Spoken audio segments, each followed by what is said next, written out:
Hi guys, we're back with another video today. Today's question is really popular with teachers and parents, quite naturally because it's concerning children and they're absolutely fascinating, right? You see so much going on in children's writings. So the question is, can we analyze children's handwriting or should we analyze children's handwriting? The answer is yes, but don't make it a concrete reading about them. Now, as we've mentioned in our previous video, the personality keeps developing and evolving way into the 20s, right? So up until the age of 25, there's a lot of development going on in the prefrontal cortex.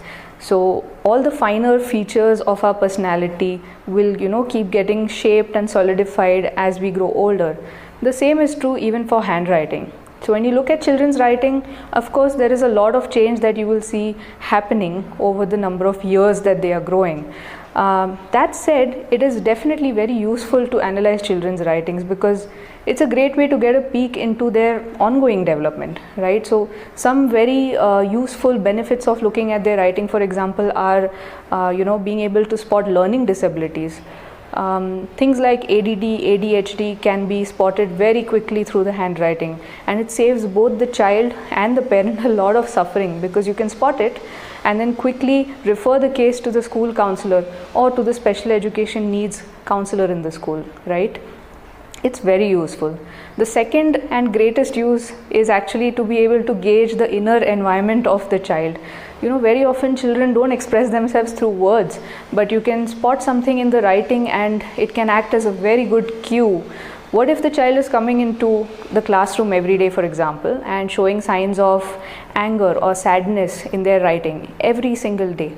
Then that's a great cue to pick up on because perhaps the child is actually experiencing something disturbing or traumatic back at home and he or she may not talk about it verbally, but if you can pick up on that through the writing, then you can nudge the school counselor quickly and say, hey, you might want to look into this, it's kind of worrisome. So this is again a very useful area. The third one actually is not even necessarily related to graphology. I mean, pediatric therapists actually have been using handwriting as a tool for many years, and they do this to check on the sensory integration development of the child. Now, sensory integration can be a combination of multiple skills, right? This can range from the visual system to the auditory system, the proprioception system, which is related to the joints.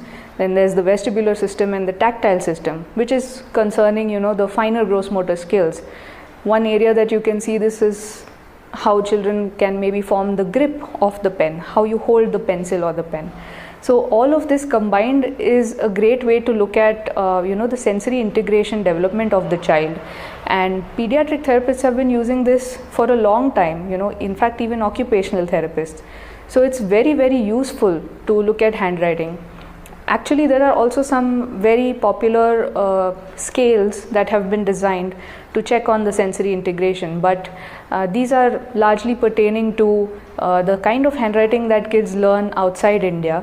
It's for the cursive script, which they call as the Danielian script, and also connected to their manuscript or the post or print script. So, of course, in India, we would have to come up with our own kind of scales, and that's a great research area to work on. But yeah, these are really great ways to benefit from analyzing children's writings.